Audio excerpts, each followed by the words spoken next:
Life isn't hard. We just keep making it that way. Here's why 99% of people are struggling, and how you don't have to. Most people wake up already stressed. Work, bills, social pressure, mental burnout. But what if life doesn't have to be like this? What if the real reason life feels hard is because you're following rules that don't even make sense? Stick with this video, because once this clicks, life won't feel the same again. Let's talk about something most people ignore. You weren't born stressed. Kids don't need to meditate. They're naturally present, naturally happy, but somewhere along the way, we start believing life needs to be a grind. We learn that being busy means being important, that suffering means progress, that we have to chase, prove, impress. Here's the truth. Most of what makes life hard is completely optional. Being stuck in a job you hate? Optional. Saying yes when you mean no? Optional. Constantly comparing yourself online? Optional. Chasing people who don't value you? Definitely optional. And it's not about quitting life. It's about choosing a better one. Because when you stop living on autopilot, things start to feel lighter.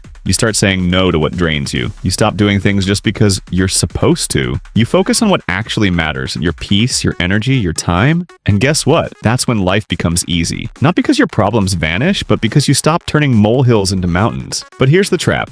We've been told that struggle means you're doing it right. We glorify burnout. We post quotes about grinding harder. But grinding isn't growth. It's exhaustion. You don't have to suffer to be successful. You don't need to be constantly overwhelmed to feel worthy. That mindset, it's the real problem. So what if we flip the script? What if hard was just a habit? What if peace was a skill? What if success didn't mean sacrifice, but alignment? Turns out when you protect your energy, say no more often, and stop overthinking everything, life feels surprisingly simple. The big shift is this: you get to choose easy. You get to decide what you accept, what you chase, what you ignore. And when you stop feeding the chaos stops controlling you. That's not luck, that's clarity. Life will always have challenges, but the constant pressure, that's self-inflicted. You can live light, you can live smart, you can choose a life that actually feels good. Because maybe life isn't hard. Maybe we just haven't learned how to make it easy. Subscribe for more life tips and self-improvement tips.